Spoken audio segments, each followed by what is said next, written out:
Good day everyone!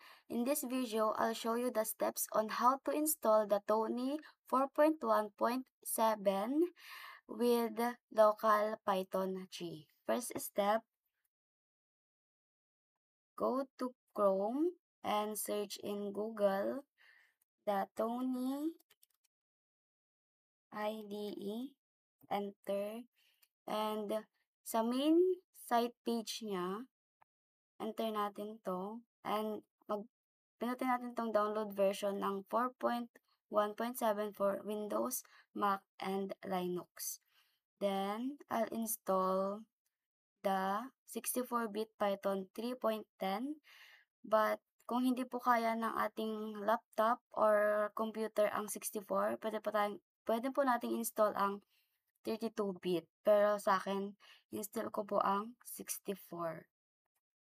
We'll install 64-bit Python 3.10.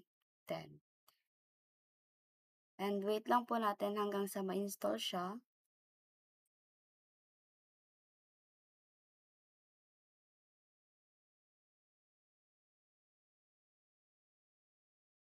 Just wait.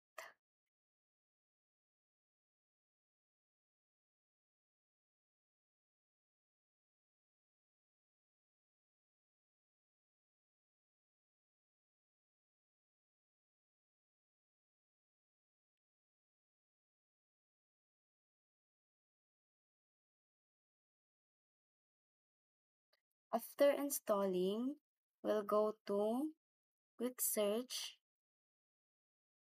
then search Tony. Ayan, meron siya. Open natin. Open. Then, click the install for me only. Next. Next. Well, next. Next.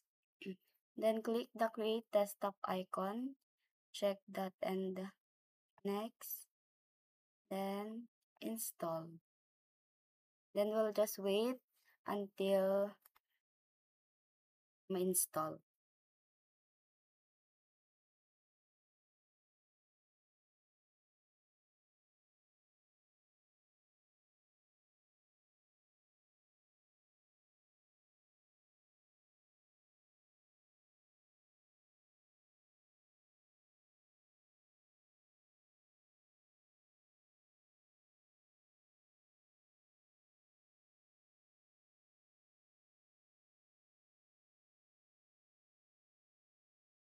This might take a while.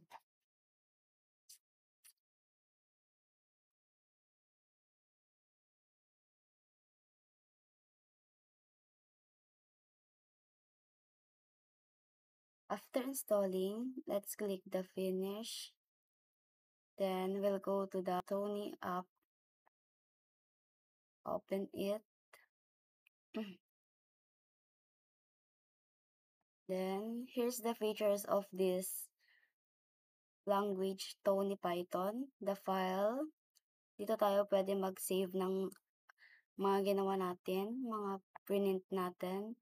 Then we'll edit, view, then dito natin i-run yung output. Then let's try to print.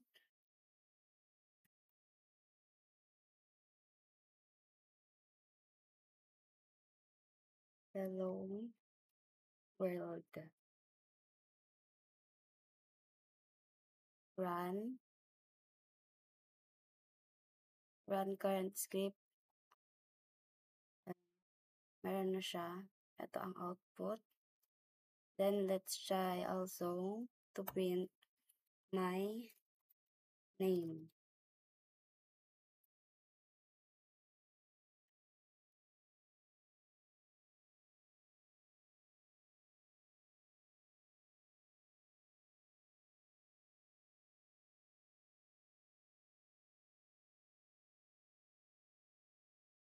Let's try to run.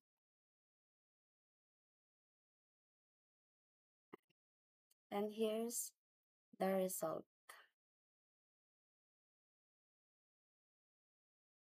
Then, after printing, we'll go to File and Save.